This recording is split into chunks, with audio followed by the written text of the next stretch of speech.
खाकान नजीब साहब ने हमें ज्वाइन किया है, उनसे बात करेंगे। खाकान नजीब साहब, बहुत शुक्रिया आपके वक्त का। डेफिनेटली एक्सपेक्ट किया जा रहा था कि इजाफा होगा और हुकूमत का कहना है कि हमने कोशिश की है कि तमाम हकाइक को मद्देनजर रखते हुए कम से कम बोझ डाला जाए। मजबूरन ये फैसला किया गया है, मुश्किल फैसला था। आपको लगता है कि इन हालात को मद्देनजर रखते हुए एक बैलेंस्ड इजाफा है ये? कि प्राइस पास थ्रू उस आइटम का जो मुल्क में ना बनता हो वो तो करना ही पड़ता है, इसमें कोई दो आरा नहीं हो सकती। बट असल बात ये कि I think what is needed is much deeper work here। और मैं बार बार कहता हूं कि आपको डिमांड कर्टेलिंग मेजर्स लेने चाहिए ताकि जो आपकी जरूरत है उसके मुताबिक लोग अपना बिहेवियर भी बदल दें। इस वक्त हमने कोई वर्क पैटर्न चेंजेस जिसको कहते हैं work from home, hybrid work, mobility management, energy efficiency, public behaviour, market discipline, ये जो डिमांड साइड मैनेजमेंट के मेजर्स हैं ये भी जरूर साथ लेने चाहिए थे। इसी का एक मेजर जो है वो है price adjustment.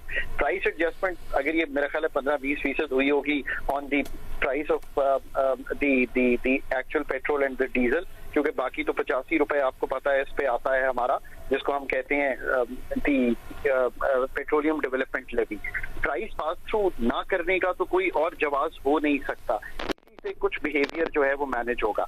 But I think where the real work lies is कि ठीक है कुछ सप्लाई आप जरूर इंश्योर कर सकते हैं, बट जो असल बात है वो है कि किस तरह आपने एनर्जी डिमांड मैनेजमेंट फ्रेमवर्क को सामने लाना है। आई एम स्टिल होपिंग कि हम अथॉरिटीज को देखेंगे कि वो work from home, hybrid work, 4 day week, इसके अलावा जो आप काम कर सकते हैं वो ऑब्वियसली आपके पास ऑनलाइन स्कूलिंग, वेकेशन स्कूलों को देना, ये सब काम है। फिर मोबिलिटी मैनेजमेंट, आप लिमिट कर दें नॉन एसेंशियल ट्रैवल को, आप रिड्यूस कर दें ऑफिशियल व्हीकल यूज को, इनकरेज करें कार पूलिंग को, एडजस्ट करें फ्यूल अलाउंसेस को। क्यों आप ये सब कुछ करना चाहते हैं? ताकि आप पब्लिक का बिहेवियर जो है ये डिस्क्रेशनरी ट्रिप्स को खत्म करें, फ्यूल एफिशिएंट ड्राइविंग को आगे लेकर चलें, और एनर्जी कंजर्वेशन जो है उसके बड़े एनर्जी एफिशिएंसी के हमारे प्रोटोकॉल्स हैं जो हमने कोविड में बड़ी जैसे कहेंगे ना तंदही से इम्प्लीमेंट किए हैं। Conservation protocols in offices, factories and public buildings.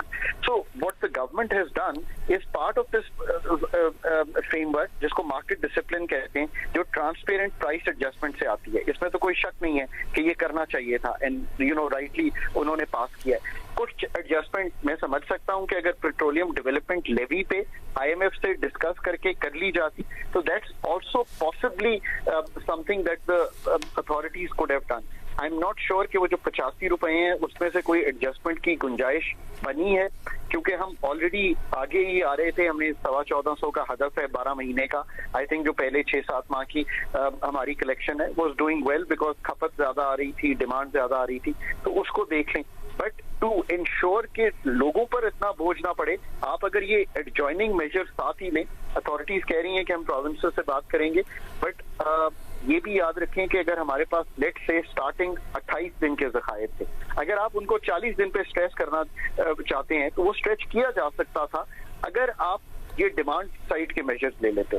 दूसरी साइड पे अच्छी बात सुनने में आई कि उन्होंने कहा कि हम सप्लाई साइड पे और कोशिश करेंगे कि सऊदी अरेबिया से अगर कोई बड़ा जहाज मिल जाए उससे फीडर करके ले लें। LNG will remain to be an issue because LNG 15 दिन की थी, कतर ने भी बंद कर दिया है। प्लस इस वक्त जो एक LNG का जहाज 25-30 मिलियन डॉलर का था वो आई एम श्योर इस वक्त 60-70 मिलियन डॉलर से कम में नहीं मिलेगा। So that probably will not be feasible to do. तो उसको मुतबादिल किस तरह करना है टू इंश्योर कि हम घरों को एटलीस्ट अफ्तार और सहरी पे देते रहें। आई थिंक ये पूरा अगर फ्रेमवर्क गवर्नमेंट सामने रख देती तो लोगों को थोड़ी सी तकवीत ज्यादा मिलती। मैं आई एम श्योर कि the smart folks in the government are thinking कि ये पूरा फ्रेमवर्क ही बनाना पड़ेगा, बिकॉज ये फ्रेमवर्क बनाए बगैर तो बात बनेगी नहीं।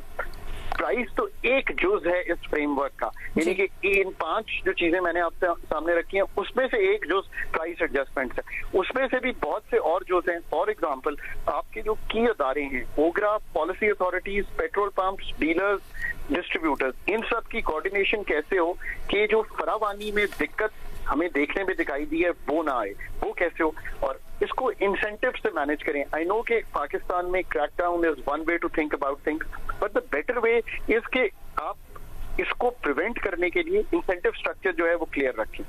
ये है एक ओवरऑल फ्रेमवर्क। देखिए इसका जो लॉन्ग टर्म इम्पैक्ट है वो तो बड़ा क्लियर हो गया है।